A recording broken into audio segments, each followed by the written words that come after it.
Okay, everybody. Welcome to another week of the Severe Weather Club. We're down a few people, but the weather outside makes it to where it's, reasonable, I guess. With that being said, a few things to kind of get into. First off, kind of want to talk about the weather challenge again. I mean, obviously, we're doing okay. Um, and there's the rain. If you can't hear it, it is coming down now. Um, that's a lot of rain. So basically, just wanted to show us this again. And let's see. Team wise, I would bet you as a team, we're not going to make it. I don't think, I think eventually all of our forecasters are going to, right now, we're only down to 7. Um, so basically, what happens is if you miss more than 10 forecasts in a full year, you are disqualified from the team competition. So then they'll take your name out. And so that'll get low. I mean, it helps the team overall. But then again, once we get below that threshold, then we just go back down to a not ranked team with these people here. Um, and obviously, some people have already fallen out. There were more than 33 teams at one point. Overall, as a university, I guess I could have went the other way, but we're doing not bad. Not bad at all. Today got a little warmer than I thought it was going to get, but you win some, you lose some. I do believe the rain's coming there, so they might get some rain. Who knows? And then so that brings me to the next tab that I want to share here for tomorrow in Iowa. If we just click on the hazards here, 2% tornado chance, 5% wind, and 5% hail. There is conditional tornado setup, if you want to call it that. So basically, what's going to happen is there is a cap, but it's expected to be broken sometime in the afternoon. And then these storms that come over Iowa, as long as they can stay along the warm front, they will be sufficient for ground-based storms, for basically for tornadoes. But what makes it very, very limited, like they say here. But then after this, it's just gonna be gusty winds. But you gotta be there when it happens, or you're gonna miss it. So basically, I think the time frame is pretty much from 4 to 7, maybe 3 to 6, somewhere in there. And then, I mean, once that happens and everything kind of falls through, you're just gonna get some hail. And whatnot. So we can take a look at this here. I've kind of got some random things pulled up. We can see here. We go to here. Just kind of see what's going on. The main thing that we want to focus in on here is the lower levels. So 700, 850, somewhere in there, even lower. So what we can see here is our area of interest is actually right through here. Anthony, did you open up a different window? Oh, yep, sorry. Sorry, I just kind of keep going from place to place. Good call. Thank you. So basically, our area of interest is kind of east of Des Moines, maybe including Des Moines a little bit, and kind of right through here, this little area. We can see our stronger winds aloft here at 700, 50 knots, somewhere in there. And then we're going to have a really, really strong low-level jet in the area. That's going to really enhance things. 40, 50 knot low-level jet right through here. So that basically makes our 0 to 1, 0 to 3 kilometer wind strong. And you really want those 0 to 1 kilometer wind strong, because that's going to be the winds that create your tornado-producing storms if they get surface-based. So then we go back to severe weather. Ooh, there was a good strike of lightning outside. Nice to see. We can look at, kind of lost my train of thought there. I got excited by the lightning. There's the thunder. Let's see. We can go to helicity. So helicity is basically just the spinning of your updrafts, the rotation that you've got going on. And this time right here is actually 21Z, so this is 4 p.m. So right in this area is our interest, and I mean there's not a lot, but that's enough to get the job done. And who knows, it could weaken, it could get stronger right in this area. As far as 0 to 1, then 0 to 3 kilometer helicity is always going to be stronger. You're going to have the stronger winds higher up. These values are sufficient enough to definitely produce a tornado if there could be one. There will be one. Supercell composite 13. That's pretty good, especially for October. That's really good in that little area there. Then we go to SIGTOR, which is just a significant tornado parameter. We can see that it's 1.5 to 2, which is okay. Like we said, it won't be anything big if anything does happen. What we can look at here is actually look at the energy helicity index. So what this index here actually calculates is going to have CAPE and helicity kind of matched up on top of each other. And so this is a very good parameter to look at to see if anything will happen in an area, if there's an overlapping, which is useful for us to see as to when storms initiate, will they initiate, what's going to happen. And I did not have this on roll. Okay. Forecast loop. Okay. I believe I was at 21Z, 17Z. Okay. So right here. Okay, so we go from here. We can scroll this forward. Is it this way? Which way is it? What in the world? Oh, I know what happened. Okay, that's fine.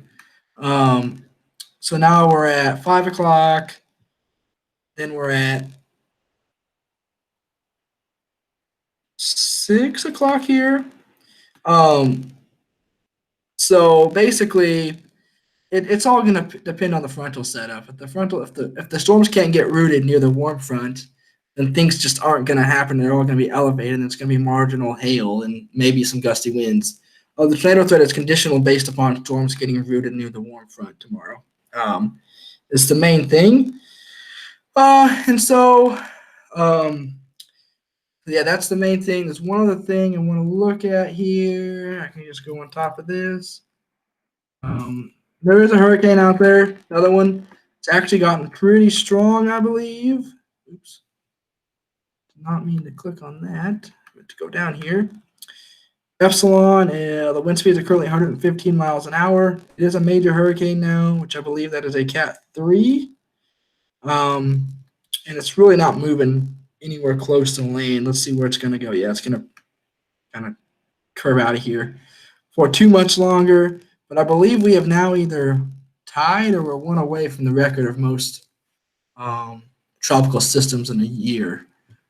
So we're setting records out here. So that does my severe weather / hurricane speech for the week. The only other thing I want to bring up is get you back here.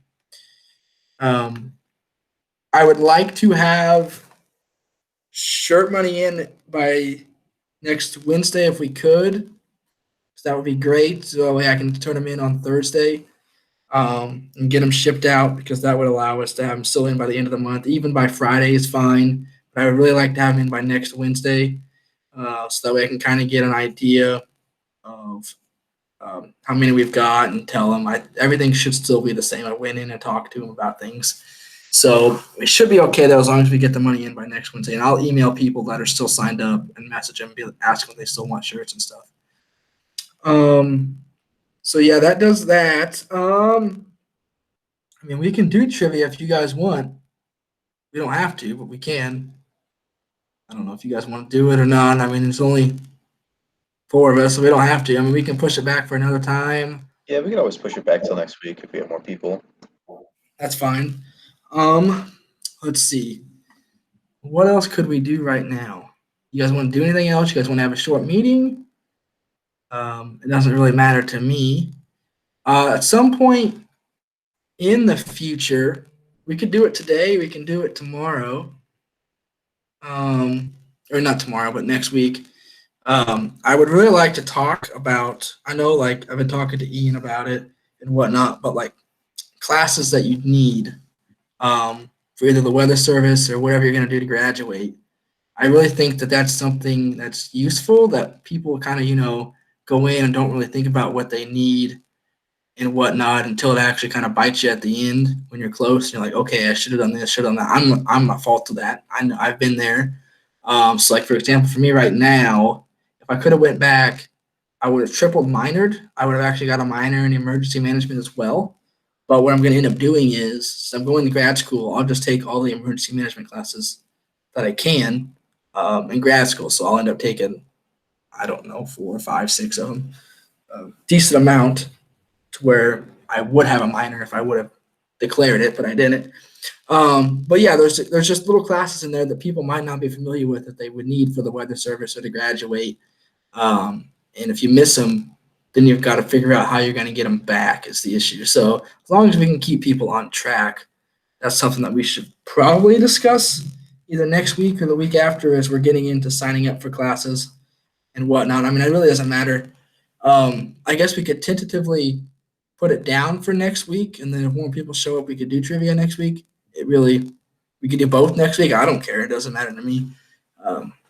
But we could do that at some point soon. Other than that, I don't have a lot of other things to say. Do any of you guys have anything to say?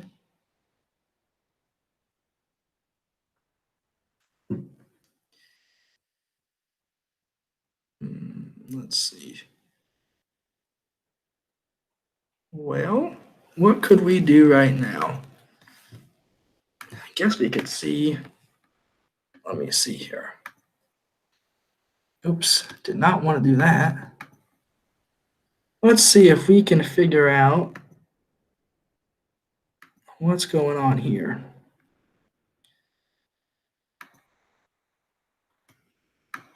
Oops, what did I just do? Oh no. I did not mean to create a new tab and go incognito. Bad.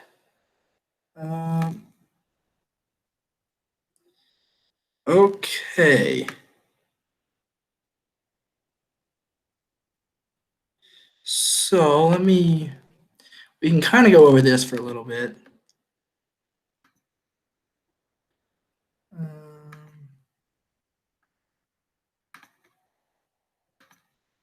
We can kind of talk about little things on this. So what this is the SPC meso-analysis, mesoscale analysis, sorry. And what it basically does, it goes off of the RAP data, which is another model, and basically current surface trends. So right now, it's displaying what I have pulled up is unstable cape and lifted parcel level. And so the reason why we're getting some thunder right now is because our cape level, we're sitting at, 500 to 1,000 cape, which is enough to get some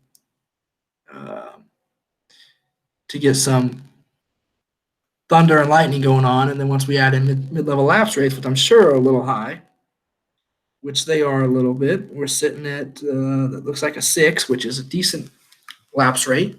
That'll get us some thunder and lightning too. But then we can look at, let's see, most of these I know for severe weather, which we don't really have severe weather right now. No, that ain't gonna do me good.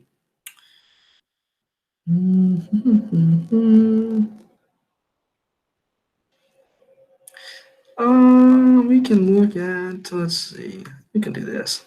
So basically, if you're ever wondering, what's going on, as far as the atmosphere goes and what's predicted, so we can look at this. Let's say we wanted to see how much surface-based cape was predicted in the future. You can actually go over here and see. So, okay, those dashed lines down there, that's actually convective inhibition. So that's your cap. That's down there. And typically at night, your cap's going to develop, of course. But the RAP is actually showing that more storms are going to come. But you can believe that if you want. You don't have to believe that, but that's what it's showing. And this thing here, there's so many different indices. There's so many different composites that you can look at. So many different other parameters. they're all useful. You just got to know how to use them. Most of them I kind of know how to use. I'm not 100% familiar with all of these. Most of these I just use in severe weather. So like this here really isn't severe. It's just a marginal risk because we've got some lightning and thunder going on. But this is another useful tab, a useful website to use when you're looking for storms or anything like that. And speaking of storms, I am contemplating going out to Iowa tomorrow. I don't know. Depends how I look at the 0Z stuff that comes out, and then in the morning stuff, I'll look at it. But I guess if anyone wants to go, just let me know. Probably would leave around 12, maybe a little later. Like I said, I don't know if I want to go or not, but I'm gonna look at it and make a decision tonight or tomorrow morning whether or not I want to go up there. Probably 75-25 won't go, but you never know. So you never know what it's going to throw at us. But with that, I don't have anything else. So if you guys don't have anything else, we can call it a meeting, but that's up to you guys. So all right, I guess that's where we'll call it for this week. And we'll see you back here next week. And we'll either have trivia or we'll talk about some classes. Hopefully we'll have some trivia going on. That would be fun. So, all right, guys, I will see you all next week. Thanks for coming. Appreciate it. And take care. Bye. Yeah.